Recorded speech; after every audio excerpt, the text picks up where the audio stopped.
ஓம் ஹ்ரீம் பைரவி க்லாம் ஹ்ரீம் ஸ்வாஹா. வணக்கம். நிறைய பேர் சார் நீங்க ஜாதகம் எப்படி பார்ப்பீங்கன்னு நிறைய பேர் கேட்பாங்க. நான் எப்படின்னா, உங்களுக்கு டேட் ஆஃப் பர்த் டீடைல்ஸ் சரியில்லைன்னா நான் அவங்களோட கை ரேகை பார்க்குறேன். இதுக்கு எனக்கு ரொம்ப எக்ஸ்பீரியன்ஸ் இருக்கு. இந்த சைனீஸ் பாமிஸ்ட்ரி, இந்தியன் பாமிஸ்ட்ரி, நாடி பாமிஸ்ட்ரி ரொம்ப நிறைய ரிசர்ச் பண்ணியிருக்கேன். என்கிட்ட மோர் தென் 10,000 ஹேண்ட்ஸ் போட்டோஸ் இருக்கு. நிறைய ரிசர்ச் போயிட்டு இருக்கு. உங்க ஜாதகத்தை நான் அதுக்கு அப்ளை பண்ணிட்டு நிறைய விஷயங்கள் நான் சொல்றேன். இது என்னோட புது சிஸ்டம்.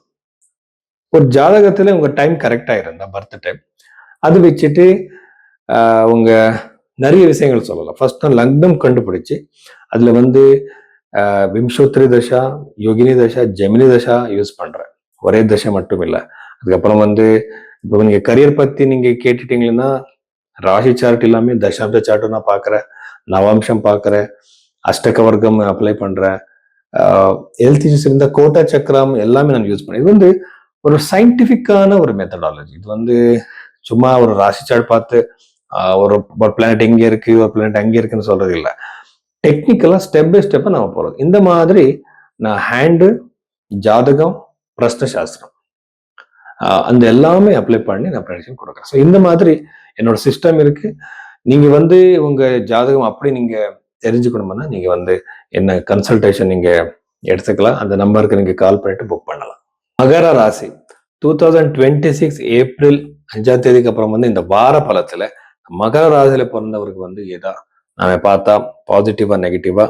ஸோ இங்க சதுர்த்த பாவத்துல இருக்கிற சுக்கிரன். ஸோ சதுர்த்த பாவம் என்ன? சுக்கபாவம்.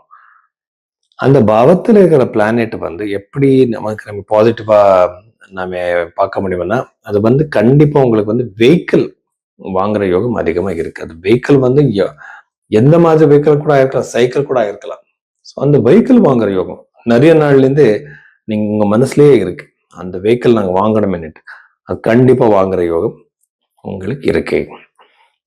சதுர்த்த பாவம் ப்ராப்பர்ட்டி கனெக்டடா இருக்கு. கட்டிருக்கிற வீடு வாங்குற யோகம் அதிகமா இருக்கு. 2வது வீட்டுல இருக்கிற ராகு புதன் கண்டிப்பா உங்க குடும்பத்துல மிஸ் அண்டர்ஸ்டாண்டிங்ஸ், இந்த பிரச்சனை, டென்ஷன்ஸ் எல்லாமே வரும். அது உங்க பேச்சுனாலதான். என்னமோ பேசுவீங்க, அது தப்பா புரிஞ்சுக்கிட்டு அது பெருசாக்கி பிரச்சனை பண்ணிடுவாங்க. ஸோ நீங்க ஜாகிரதையா இருக்கணும். ஸோ இதுக்கப்புறம் அஷ்டம பாவத்துல இருக்கிற கேதுனால திருமண வாழ்க்கையில கூட பிரச்சனை வரலாம். பூர்வீக சொத்துக்கு சம்பந்தப்பட்ட பிரச்சனைகள் வரலாம். ஜாகிரதையா இருங்க. எகெயின் இது ஒரு மாங்கல்யஸ்தானம். இங்க அந்த பாப்பகிரகம் இருக்கக்கூடாது.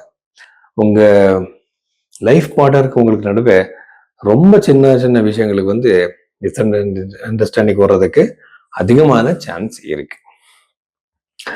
இன்னும் கரியர் ரிலேட்டட் விஷயத்துல மட்டும் கண்டிப்பா சக்சஸ் இருக்கு. இப்போ நீங்க இன்டர்வியூ கொடுத்தா சக்சஸ் இருக்கு, பிசினஸ் பண்ணா சக்சஸ் இருக்கு. ஜாப் விட பிசினஸ் பண்றவருக்கு அதிகமான சக்சஸ் இருக்கு இந்த ராசியில பிறந்தவருக்கு, மகர ராசியில பிறந்தவர். இதுக்குன்னா நீங்க ரொம்ப பிசினஸ் மேன் ஆயிருந்தீங்கன்னா, ஒருவேளை உங்க ஜாதகத்துல நிறைய அந்த காம்பினேஷன் இருந்துச்சுன்னா கண்டிப்பா உங்களுக்கு பிசினஸ்ல முன்னேற்றம் இருக்கு. 2nd ஹவுஸ்ல இருக்கிற ராகு அப்ஸ்ட்ரக்ஷன்ஸ் எதுவும் அதிகமா இருக்கும். ஃபைனான்சியலா அவ்வளவு சக்சஸ் நீங்க எதிர்பார்க்க கூடாது. வெயிட் பண்றது தான் ரொம்ப நல்லது. 6வது வீட்டுல இருக்கிற சுப கிரகம் உங்களுக்கு வயிறுக்கு சம்பந்தப்பட்ட stomach related issues, weight gain ஆகுறது, ஒபேசிட்டி மாதிரி இஷ்யூஸ் கொடுக்கும். ரொம்ப ரொம்ப ஜாகிரதையா இருக்கணும். பிசிக்கல் ஆக்டிவிட்டிஸ் எல்லாமே பண்ணுங்க, ரொம்ப நல்லது. ஸோ இவ்வளவு விஷயங்கள் மகர ராசியில பிறந்தவர்.